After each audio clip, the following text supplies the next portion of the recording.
Yo, what is going on, guys? nKuch here, and today I'm going to be talking to you guys about how to get better at the all-new Crucible game type called Rift. Now, I'm going to give you guys some history here. I'm pretty much giving you guys this tutorial because I'm a competitive player, obviously not professionally or anything, but I'm a die-hard competitive player who loves objective-based game modes, and this is right up my alley. Also, I've went to 3 different Bungie events where I've had some extensive time clocked in with this game type.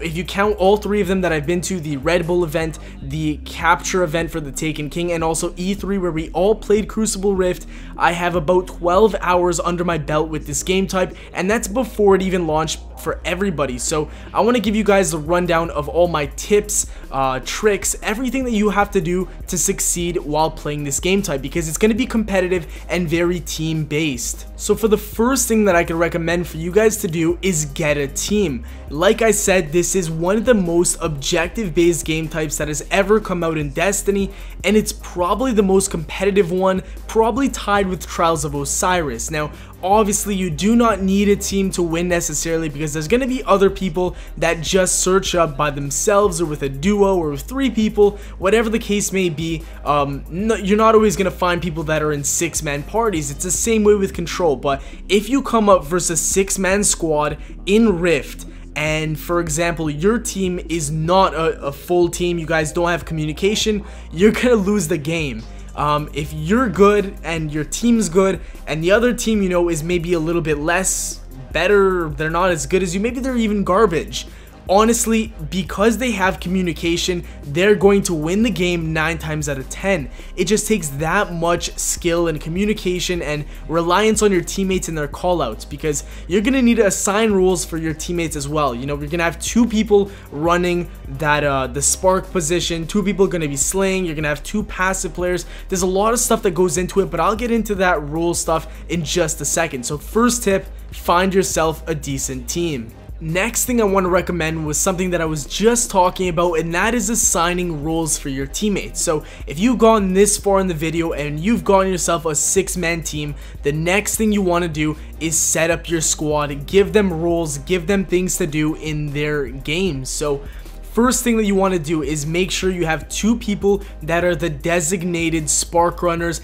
that want to get into the enemy base and can move around, you know, get really sneaky. They're going to be the ones with blink, max out agility, might have multi-tools, supers that are proactive rather than reactive, things of that nature. So you're going to want to have 2 guys who are mainly focusing on the spark, and they want to get into the enemy base, and you can trust them that they can get around everybody and smash that spark into the enemy's rift to ignite it. So once you have those 2 guys down there and you're set with that, all you need to do is split up the last 4 guys into 2 teams. So the first 2 are going to be your main slayers. These are going to be the guys that are, you know, up close and personal, just being shit disturbers in the enemy's base. They're going to be the ones running around with last words, shotguns, sidearms, anything that can get close and up close and personal with the enemy. They're going to be running supers like Golden Gun, Arc Blade, Stormcaller, the hammers for the Titan. They're going to be running anything that is proactive instead of reactive, okay? So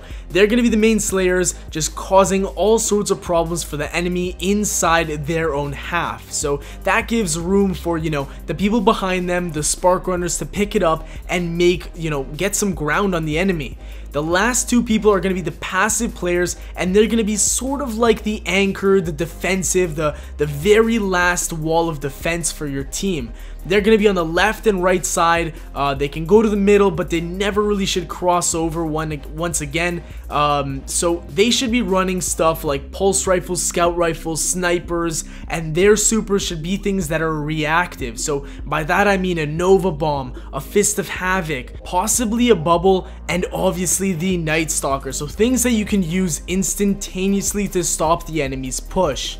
Alright, so now that I covered all the roles, the team aspects of things, let's jump into more basic things that, kind of relate to plays during the game. So one thing you definitely have to keep in mind is that 2 heavy boxes spawn on the match twice, I believe, during the game. So you gotta make sure that you remember those times, you tell your teammates when they're popping up, and make sure to grab them if your life depends on it. So pretty much, if you do not get it, you're gonna get screwed. There's gonna be a spark pushing you with rockets, there's gonna be machine guns on you, and they're pretty much just gonna ignite the spark with no problems at all, and that's gonna give them a huge advantage. They're gonna be able to control the map very easily with those power weapons. So make sure you get ready for those, prepare, and I guess just execute and make sure you pick up the heavy ammo boxes.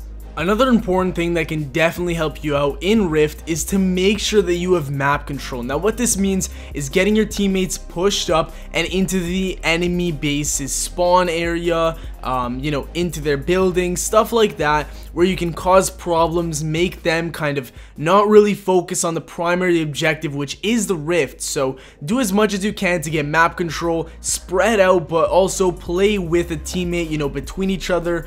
Play in triangles, that's always very, very effective in any competitive game type. So that's really all you have to do for that. One other important thing that I wanted to mention is that you should pick up the spark whenever your entire team is down and the enemy is pushing up against you, so that you can essentially just reset the clock on the spark. So pick up the spark whenever you're, alone or with a few people on your team and the enemy is pushing you very aggressively. You don't want them to get the spark, pick it up, and make a run into your base where you guys have to defend. Instead, all you have to do is pick up the spark and try running directly for their spark. Not only will this get you points, but if you die, they'll have to wait 20 seconds before picking the spark up again, which means you and your teammates can get back into position to, counter their plays and really get more dominance on the map. That's really all I have to say for this guide, ladies and gents. Hopefully you enjoyed it and you learned something. I'm very hyped to play this game with some more because it's so much fun and competitive. But that's all for the video. Let me know if you guys enjoyed. Drop a like if you did. Subscribe for more daily Destiny content. And as always, nKuch out. Yeah.